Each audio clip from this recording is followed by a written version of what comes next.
प्रचार जरी संपला असला तरी पण फलकांच्या माध्यमातून काही वक्तव्य आवर्जून होत आहेत आणि या निमित्ताने सुरू असलेली फलकबाजी ही चर्चेत आहे। आता आपल्या समोर जे दोन फलक येत आहेत ते नागपूर आणि पुण्यातले आहेत। पुणे आणि नागपूर मध्ये लागलेले हे फलक लक्षवेधी आहेत, कारण त्यावरचा तपशील तसा आहे। एका बाजूला पुण्यात लागलेला फलक सांगतो आहे, जो नानापेठ परिसरात लागलाय, त्यात लिहिलंय की असा नगरसेवक नकोय, म्हणजेच नगरसेवक कसा नसावा त्याची यादीच पुणेकरांनी दिली आहे।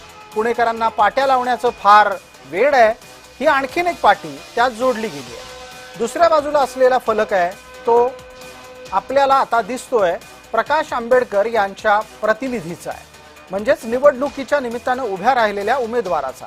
वंचित बहुजन आघाडीचे अधिकृत उमेदवार असलेल्या प्रतीक इंदुरकर यांनी चक्क असं प्रकाश आंबेडकरांचा फोटो लिहून लिहिलंय की प्रकाश आंबेडकर हे बाबासाहेब आंबेडकरांचे नातू आहेत आणि म्हणून प्रतीक इंदुरकरांना संधी द्यायला पाहिजे।